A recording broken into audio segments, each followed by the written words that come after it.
মুহূৰ্তত এটা অত্যন্ত গুৰুত্বপূৰ্ণ খবৰ দিব বিচাৰিছো উচ্চ সঞ্চালকালয়ৰ এখন বিশেষ জাননীক লৈ এতিয়া হলঠেকত হিমন্ত বিশ্ব শৰ্মা নেতৃত্বাধীন বিজেপি চৰকাৰ যিখন জাননীৰ জৰিয়তে উচ্চ সঞ্চালকালয়ে ইতিমধ্যে উল্লেখ কৰিছিল যে মহাবিদ্যালয়ৰ নিযুক্তিৰ ক্ষেত্ৰত পিআৰচিৰ প্ৰয়োজন নহব মহাবিদ্যালয়ৰ নিযুক্তিৰ ক্ষেত্ৰত কোনো ধৰণৰ পিআৰচিৰ প্ৰয়োজন নহয় এনে ধৰণৰ এক মন্তব্য কৰিছিল এনে ধৰণৰ এক জাননী নিৰ্দেশনা জাৰি কৰিছিল আৰু এই জাননীখনক লৈ ৰাজ্যজুৰি প্ৰতিক্ৰিয়াৰ সৃষ্টি হৈছিল হিমন্ত বিশ্ব শৰ্মা চৰকাৰে অসম বিৰোধী চক্ৰান্ত গঢ় দিয়াৰ অভিযোগ উত্থাপন কৰিছে ৰাজ্যৰ সচেতন মহলে চৰকাৰৰ বিৰুদ্ধে সামাজিক মাধ্যমত খুবৰ উদ্গীৰণ দেখিবলৈ পোৱা গৈছিল আৰু মাত্ৰ কেইটামান ঘণ্টাৰ ভিতৰতে অৱশেষত প্ৰতিক্ৰিয়া আহিল মুখ্যমন্ত্ৰীৰ ফালৰ পৰা এই জাননীখন প্ৰত্যাহাৰৰ নিৰ্দেশ দিলে এইবাৰ শিক্ষামন্ত্ৰী আৰু মুখ্যমন্ত্ৰীয়ে আনকি মুখ্যমন্ত্ৰীয়ে জাননীখন কেনেকৈ প্ৰেৰণ কৰিলে তাক লৈ ইতিমধ্যে তদন্তৰো নিৰ্দেশ জাৰি কৰিলে এই জাননীখনে সমগ্ৰ ৰাজ্যজুৰি ব্যাপক প্ৰতিক্ৰিয়াৰ সৃষ্টি কৰিছিল আৰু তাৰ পাছতে তৎপৰ হৈ পৰিল হিমন্ত বিশ্ব শৰ্মা উচ্চ সঞ্চালকালয়ৰ জাননী প্ৰত্যাহাৰৰ নিৰ্দেশ প্ৰদান কৰা হৈছে বিগ আপডেট এনি টক্সৰ দৰ্শকৰ বাবে আমি জানাইছো এই মুহূৰ্তৰ সবাতোকৈ ডাঙৰ খবৰ যে উচ্চ শিক্ষা সঞ্চালকালয়ৰ জাননীক লৈ হলঠেকত চৰকাৰ ৰাজ্যজুৰি জনতাৰ খুবৰ পাছতে কঠোৰ হৈছে মুখ্যমন্ত্ৰী ডক্টৰ হিমন্ত বিশ্ব শৰ্মা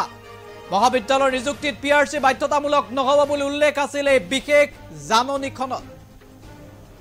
শিক্ষা বিভাগৰ জাননী প্ৰত্যাহাৰৰ নিৰ্দেশ দিয়া হৈছে শিক্ষামন্ত্ৰীৰ ফালৰ পৰা নিৰ্দেশ দিয়া হৈছে মুখ্যমন্ত্ৰীৰ ফালৰ পৰা জাননীখনক লৈ এতিয়া ক্ষুব্ধ হৈ পৰিছে মুখ্যমন্ত্ৰী ডক্টৰ হিমন্ত বিশ্ব শৰ্মা কি কৰ্তৃত্বত এগৰাকী সঞ্চালকে এনে জাননী জাৰি কৰিলে তাক লৈ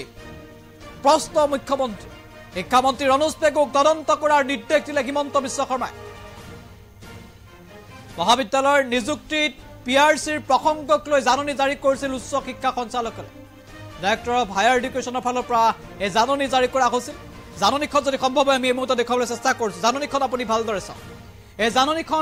জাননীখন সুমিত্ৰা দেৱৰ ফালৰ পৰা এই জাননীখন প্ৰকাশ কৰা হৈছে deputy director higher education Assam Kahilipara Guwahati জাননীখন প্ৰেৰণ কৰিছে ৰাজ্যৰ চৰকাৰী কলেজ বা চৰকাৰী মহাবিদ্যালয়সমূহৰ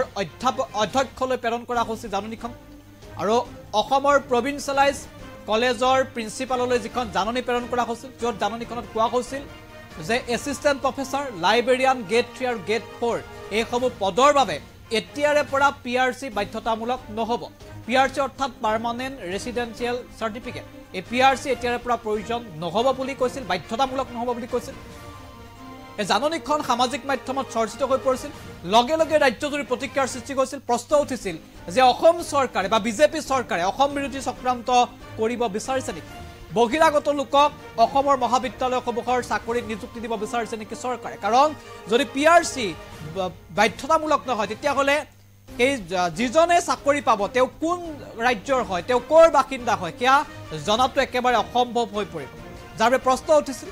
আৰু এই প্ৰশ্ন উঠাৰ পাছত সমগ্ৰ সামাজিক মাধ্যমত চৰকাৰৰ বিৰুদ্ধে ক্ষোভ দেখিবলৈ পোৱা গৈছিল দল সংগঠনে প্ৰতিক্ৰিয়া প্ৰকাশ কৰিছিল অৱশেষত বাধ্য হ'ল মুখ্যমন্ত্ৰী জাননী প্ৰত্যাহাৰৰ নিৰ্দেশ জাৰি কৰিলে তদন্তৰো নিৰ্দেশ দিলে হিমন্ত বিশ্ব শৰ্মা